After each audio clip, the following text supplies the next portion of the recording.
Um, you know, Years ago, when my wife Crystal and I were dating, you know how sometimes when you're dating, you put up with certain things that you might not put up with later because you want to make sure that everything's nice and positive. And so, when my wife Crystal and I were dating, we went to the North Carolina Fair.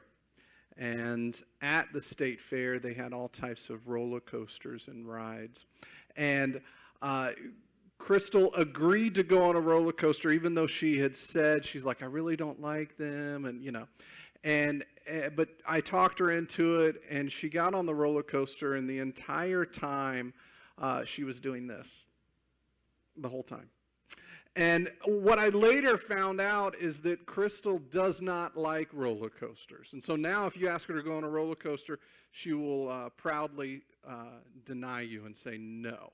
And it is because she has two thoughts going through her head the entire time. Number one, she wants to know, when is this going to be over? Because that's the only thing. When is it going to be over? And then the second thought that's going through her mind is that she thinks, I am literally about to die. Like, not like joking around, not like, oh, wow, this is crazy. No, like she legitimately is fearful for her life. So that was an experience that later on I'm like, okay, I'm not going to push the roller coasters. I'm not going to, we went to Six Flags and we knew, that Crystal was not going to be a part of it.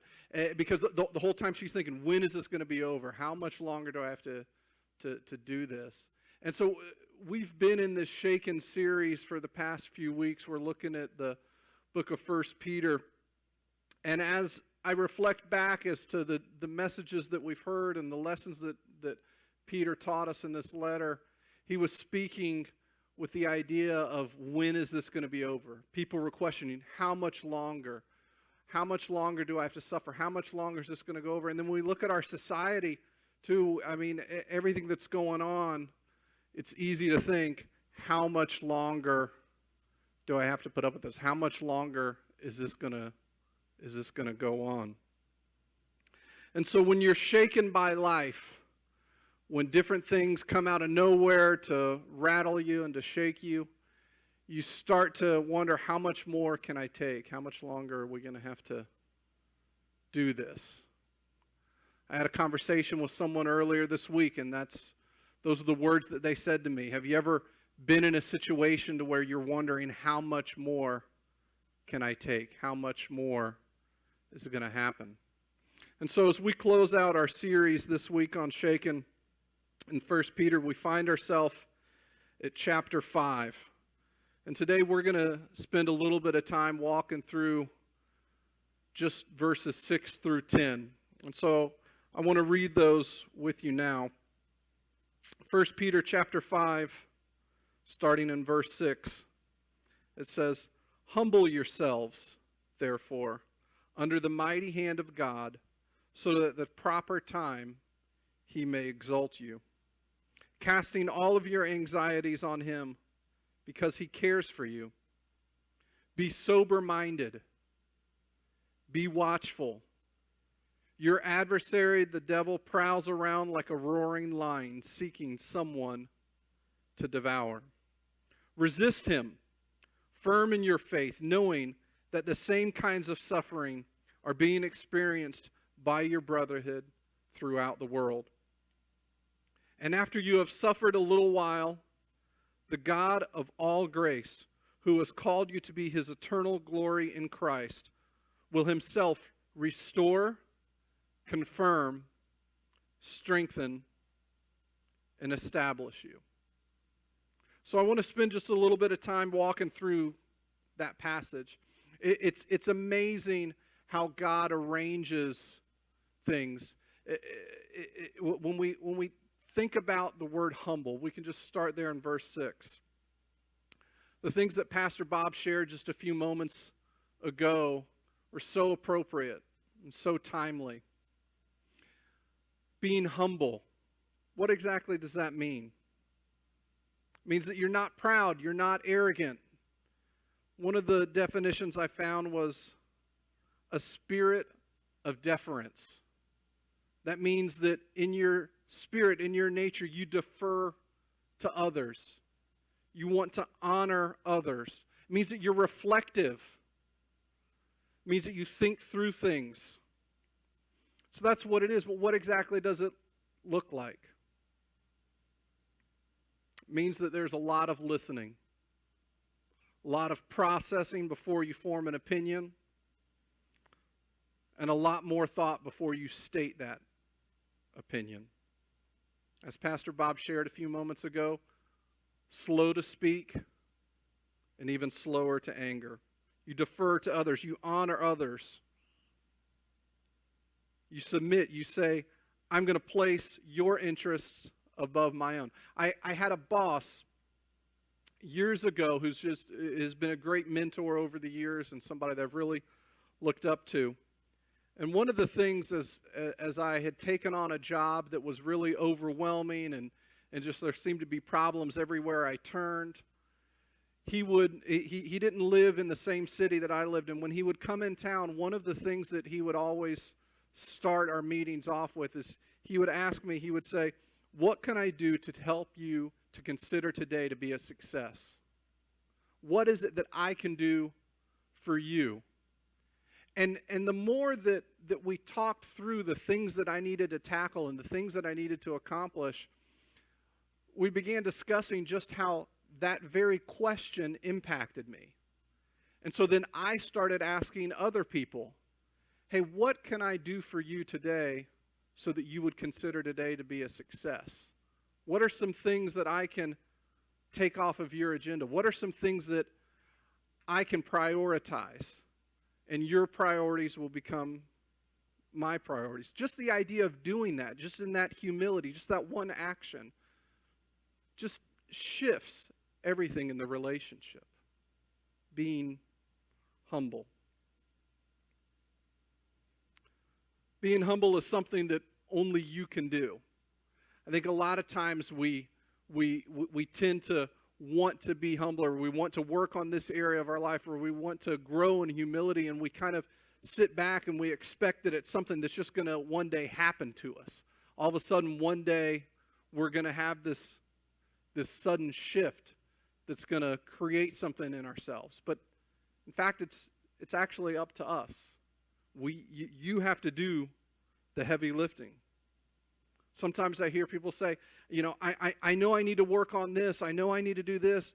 But then they go right back to it as though they're kind of sitting back and waiting for something. No one can teach you to be humble. That's something you're going to have to figure out and work through yourself. The second part, it's just having a modest opinion of oneself. As we've been talking about and thinking about is really over this past few weeks, as we've learned in this series, or what are some things that we can do to prioritize for others? What are some things that we can do that just can stop and say, tell me more about what you've been going through. Tell me more about what's going on. One of the things that I love about Pastor Bob, and he's really good at this, and if you sit down and you talk to him, he'll tell you that he has to consciously make a decision. But I love that Pastor Bob, it's like pulling teeth to get him to tell me what he thinks about a situation. He's very slow to speak, very methodical in how he listens. He takes a lot of time to absorb.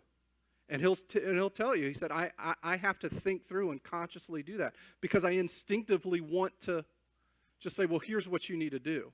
Here's what I think should happen in a situation.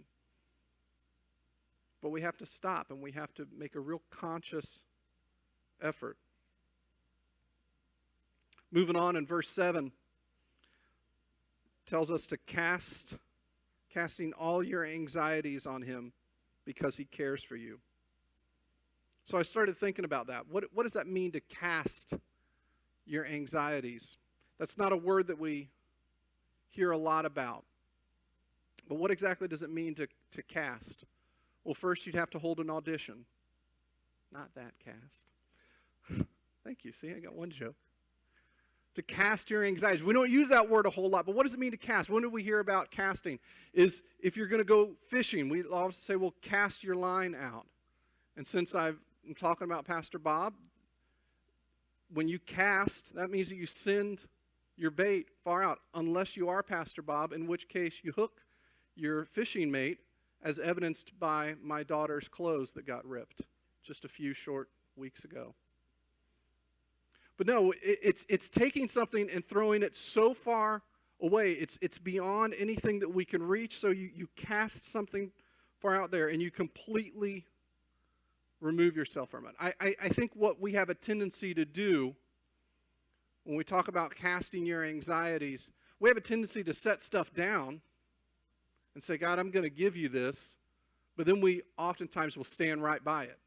And then the moment that something else happens, the moment that something else enters our mind, we pick it right back up. But what Peter is telling us is cast your anxieties. Have you ever met those people that they can let something go so quickly? They don't worry about it. Tragedy strikes, problems hit, and they're able to just let it go. And it's amazing to have the ability to do that. In Romans chapter 12, Paul talks about what it means to be transformed. If you want to transform a part of your life. So maybe, when you're thinking about how can I cast my anxieties, because I struggle with that. I tend to set things down, but I don't necessarily cast my anxieties away. Paul teaches us that to be transformed, you must renew your mind. And I think that means capturing every thought. Like every time one of those anxieties comes into your mind, you've got to hand it over to God as soon as that thought enters. What we know about human behavior is that thoughts drive emotions, which drive our behavior. And so that's where it starts. It's with our thoughts, capturing our thoughts. Speaking of anxieties, in Matthew chapter 6, verses 25 through 34, Jesus talks about your worries, your anxieties. And he compares the birds of the air. He said, look around at the birds of the air. Look at the flowers of the hill. The birds don't worry about what they're going to eat. The flowers don't worry about what they're going to wear. And how much more does God care for you? In October of last year, we did a whole message on this passage. Bob talked about checking your worries. It's a hockey reference because it was appropriate at the time. We just won the Stanley Cup. Checking your worries. I would recommend you go back and listen to that, because what Jesus teaches us about our anxieties and about our worries is to not even give them a thought. The things that we tend to worry about, and we worry about what are we going to eat, how are we going to pay this bill, how are we going to take care of that, all of these things that come over us, what Jesus tells us is to not even give it a thought, because God's going to take care of those. Continuing to worry, it's just an exercise in futility. A good litmus test for, am I worrying about something or am I thinking about it? If you've had that thought more than, say, 3 times, you're probably worrying. Probably not thinking about it. You're probably transitioned into worrying. And Peter tells us why we can cast all of our anxieties. It says in the last part of verse 7, because God cares for you. Because he cares for you. Because he's got this. I think that we have a tendency to look at ourselves, say, I've got to figure this out on my own. I look towards myself for addressing my worries and my concerns, or I look towards others. And what Peter is telling us here is that God cares for you. And I want to stop and think about that for just a second. God cares for you. Regardless of what's happened in your life, regardless of what you've done, regardless of what this week, this month, this year, this whatever looks like, this season of life looks like, no matter how many bad decisions you've made, no matter what's happened to you, no matter what you've done, God cares for you. Regardless of maybe who in your life should have cared for you but didn't. Regardless of relationships that have become broken. Oftentimes we can start thinking in ourselves and start tricking ourselves into the idea that nobody cares for me. I'm not care worthy. Well, what this tells us is that God cares for you. No matter what you've been through, no matter what you've done, no matter what has happened in your life, God cares. And because He cares, you can throw all of your anxieties, all of your worries on Him. Verse 8 says, be sober-minded, be watchful. Your adversary, the devil, prowls around like a roaring lion, seeking someone to devour. So what's it mean to be sober-minded? As I was thinking through that, I thought, well, we all know what it's like to be unsober-minded. We can all think of a story or think of someone that we've seen or a situation that we've been in to be around someone that is unsober-minded. I remember when I was in college, I worked part-time at an improv comedy club. And I had a group of friends come to see one of my shows, and it was a few friends that I knew, and then they brought some people that I didn't know, and so it was, they came, they saw one of the shows, and then a couple weeks later, I was over at somebody's house, and one of the guys that had been at the comedy show that I had met that night, so the only context he knew me in was at the comedy show. When I saw him that night at the party, he was unsober. And no matter what I did, he thought it was hysterical. And every time I walked in the room, he would say, hey, that's the funny man. Do something funny. And all I had to do was, hey. And he would die laughing.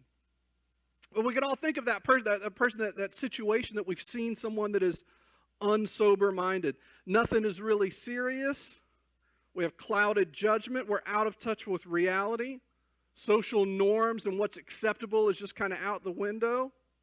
Moral expectations are gone. So to be sober-minded, that means that we have clear judgment. We're of sound mind. We're calm. Collected in spirit. I don't know about you, but that's something that I hope that I can, something that I strive for. To be collected in spirit. To be temperate. I hope and pray that if people were describing me, man, that he's just so collected in spirit. To be watchful. I have a friend of mine that's a police officer in North Carolina. And when he became a police officer, he said, it changed the way that I view the world around me, even when I'm off duty. If you talk with any police officer or anybody that's been in the military or something like that, like they'll tell you that when they go into a restaurant, they just look at things differently. They want to sit in a particular spot. They're just watching people differently, and they're evaluating situations. They want to look for where trouble might come from. And that's what Peter is telling us here. So we want to be sober-minded. We want to be clear and collected. But we also have to be watchful. We want to evaluate and see where is there an opportunity in our lives for trouble. Where is there an opportunity for the enemy to take hold? What relationships am I making certain allowances in that could lead to trouble? What sort of habits have I developed? What sort of areas can the enemy take hold of? And when you think about what Peter is saying here, he's speaking with some authority. Because if you look in the book of Luke, chapter 22, Jesus says to him, Simon, Simon, behold, Satan demanded to have you. Could you imagine that being said? Could you imagine hearing Jesus say that to Peter? If he said, the devil demanded to have you. That had to be a moment for Peter of kind of, the devil wanted me? That he might sift you like wheat. We don't really do a whole lot of wheat sifting today. But another way to say that is the devil that he might pick you apart. That might be a way to say that we're more familiar with. That he might sift you like wheat, but I have prayed for you that your faith may not fail. And when you have turned again, strengthen your brothers. So I want to just take a minute. Let's just imagine, put yourself in Peter's shoes. Jesus says that the devil has demanded you, but I prayed for you. After this conversation happens, what do we know about Peter? Shortly later in the book of Luke, we see that Jesus asks his disciples to stay awake, to stay alert, and to pray, and they fall asleep. And Jesus has to wake them up. Shortly after that, Jesus is arrested. Shortly after that, Peter denies Jesus. Shortly after that, Jesus dies on the cross. Shortly after that, Jesus raises from the dead. And then he and Peter have a conversation. And Peter begins to think about all of the ways that he has failed Jesus. But he learns a valuable lesson about the vastness of God's grace and God's mercy. And Jesus and Peter have a conversation over a fish breakfast. And Peter learns that Jesus hasn't given up on him. That even though the enemy might have devoured him for a time, that he still has a plan for Peter. And so now fast forward to when Peter is actually writing these words. And so it should be with great gravity that we listen to what he has to say. That we listen to how important it is to be sober-minded and to be watchful, because the enemy is looking for an opportunity to take hold in our lives. Be clear-headed. Be mindful of what's going on in your life, those that are around you, interactions that you're having, actions that you're doing when no one is looking. The enemy is relentless, but God is faithful. Verse 9 says, resist him, firm in your faith. So when you think about what happened to Peter in Luke 22, and just that chain of events, it's safe to think that this next verse, verse 9, is kind of the apex of this whole passage. It's kind of what he's pointing at. It says, resist the enemy. How do we resist? Well, let's think about this example. Let's think about something that we're often tempted with. Just imagine yourself, there's these places that used to exist called offices, and we would all go there. We'd all be together. And I know that it was way back, and I want to say maybe like January, which is like 4 or 5 months ago. So, I mean, it might be hard, but think back. There's these offices. People used to gather in them all at the same time. Imagine that someone brought in donuts. And I'm getting a head nod here in the someone brings in donuts, but you want to resist. You want to be strong-willed. You want to say, I know that those donuts, I know I should say no. So what are some ways that we resist? Well, one way to resist is if you're really full. If you're full and you're like, you know what? I'm not hungry. It's a whole lot easier to resist whenever you're full. A second tactic to resisting is when you think about the end results and you think, I know that it's really tempting, but I want to make decisions now based on where I want to be at later. So number one is staying full. Number two is thinking about where you want to be and making a decision about the temptation in the moment based on what lies ahead. And I think the same applies here when Peter's talking about resisting the enemy. It says you resist the enemy by leaving no room for him in our lives. What that means is that you're going to have to take inventory on a regular basis. And you're going to have to evaluate what areas of your life does God not have control over. What areas of your life have you not submitted to him?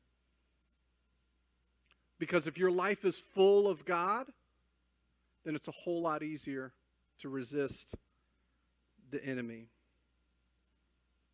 And then secondly, when you think about where you're at in relationship to God and you think about your spiritual journey and you think about how you want to be centered and clear-minded and all of those things, start making decisions based on where you want to be versus just what you're feeling in the moment.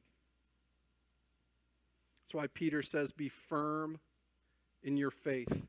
What he's saying is that you have to be firm in your faith if you're going to resist. If you're going to resist the tricks of the enemy, if you're going to resist the plans that the enemy has for your life, you're going to have to be firm in your faith. Now let's go back to the donuts. There are times that I can justify in my mind, even though I'm full, even though I know that, that's not part of, that's not kind of getting me where I want to go if I've got some health goals or something like that. But I will make an allowance and I'll say, well, you know what? I tell you what, I'll just run an extra mile tomorrow. Or I'll just do this to justify giving in.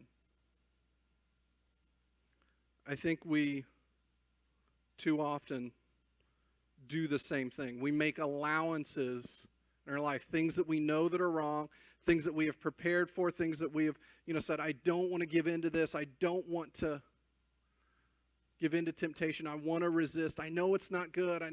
But then we make allowances in our lives. We all struggle with it. We all, so often I think that it's easy to sit back and to look at at pastors or look at people that are leaders in our church or leaders of the church and think, wow, they must have it together.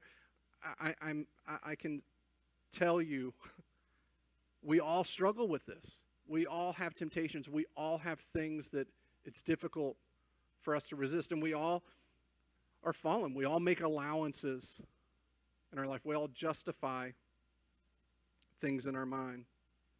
We allow things that we know aren't good for us because we can feel like we can handle it. We feel like it's not, I know that this might be damaging for me, but I can handle it. I'm strong in enough other areas of my life. We don't think it's that big of a deal. We don't think it's going to consume us. I can allow for certain things in my life because I know I can keep it all together. We indulge our sinful nature and take advantage of God's grace. I'm going to say that again. When you make allowances in your life, you indulge your sinful nature and you take advantage of God's grace. But you know what the beautiful part is? God's grace can handle it. God's grace is big enough. God's grace is more pervasive than any sin of this world. But in doing so, we do limit our capacity for God to direct our paths. When we think we know better, it's very difficult for us to see the full extent that God wants to use us, that God can work in our lives. We take the easy route, and we don't see all of the things that God wants us to experience. So, how does this play out? We know what to do, but the question is how do we do it? Well, it's found at the end of verse 9. That's where the key is. Knowing that the same kinds of suffering are being experienced by your brotherhood throughout the world. What that means is that you're not going to be able to resist and be firm in your faith alone. You will give in. You will make allowances. You will have cracks in your faith foundation. You must recognize that you're not alone. Others are going through the same thing. That's why it's so important to be in community with others. And right now, during this season of life, it looks very, very different. There are a lot more people on screens. I've interacted with more people through Zoom and through Facebook and through video, all of those types of things. It's different. But it doesn't lessen the importance of it. We need each other. We need to depend on each other. We need to lean on each other during difficult times. I love my Grace Union family. And there are some people here in the church. There are some people that I've met over the years. I've got a core group of people that I can lean on and that I can depend on. And when I'm struggling, when I'm going through tough times, I know that others, I can depend on others because they can relate. And that's the way God designed it. That's the way that the community of believers is designed, is to strengthen each other, is to build one another up. That's what he says. That's what Peter says. Resist him, firm in your faith, knowing that the same kinds of suffering are being experienced throughout the world. You are not experiencing any distress that someone else can't relate to. There's nothing new that we have been through. I mean, we look at what's going on now and we think these are unprecedented times. And in a certain perspective, they are. I was talking with someone earlier this morning. We were saying that I never saw things unfolding the way that they have unfolded this year. But when you zoom out, there's a lot of ups and downs in our history. There's a lot of things that, so we're not experiencing anything on a daily basis that others aren't going through. And so God wants us to lean on each other. Verse 10. And after you have suffered a little while, the God of all grace, who has called you to his eternal glory in Christ, will himself restore, confirm, strengthen, and establish you. Notice how Peter ends this passage. All the things that we often chase after. Restoration, confirmation, strength, being established, all of those things. I mean, when you really look at that list, that says it all. And what Peter is telling us is that he says that all of those are found in God. Suffering and hard times come, but they will also go. Keep moving forward. All will be restored, confirmed. You'll be strong and established. And that's what this whole series has been about. Is that too often it's easy for us to look at the world around us and to start worrying and to start, something comes in and just shakes us to our core and we don't know where to turn. And Peter doesn't tell us throughout this book, oh, well, you just need to do X, Y, and Z, and then you'll avoid all the trouble. What he says is that, yeah, there's going to be suffering. There's going to be pain. And if you are looking to this world to solve all of that, you are going to be disappointed. All of the things that you're looking for are found in God. So our musicians are going to come back for one more song. But I want to think back again to our worries and our anxieties. And I have to think in part too that as Peter was writing these words, he couldn't help but reflect on Jesus' teaching. Because he talks about casting in our anxieties, but then notice at the very end of Matthew 6, verses 33 and 34, what Jesus says is, "But seek first the kingdom of God and his righteousness, and all these things will be added to you. Therefore, do not be anxious about tomorrow, for tomorrow will be anxious for itself. Sufficient for the day is its own trouble." What Jesus is teaching there and what Peter's trying to reiterate here at the end of his letter is that all of those things that you're seeking, all of those, that peace that you're looking for, that restoration, that strength that you're looking for, that confirmation for you as a person, all of that is found in God. If you seek him through his son Jesus, all of these things will be added to you. So I want to close with a 7-day challenge. A 7-day challenge. When I look at this passage, I couldn't help but just this jumped out to me, because I think any one of these things that we've talked about, you can spend a lot of time studying it. And so what I came up with is I came up with 7 different things, and they'll put it on your screen here in a little bit. Number 1 is humble. I would challenge you to take each one of these and just begin your day in prayer over one of these things, one at a time, 7 days a week. And day 1 would be humble. I would challenge you to wake up, first thing, start the day off, and just say, God, help me to be humble today. Help me with humility today. Help me to be able to think of others today.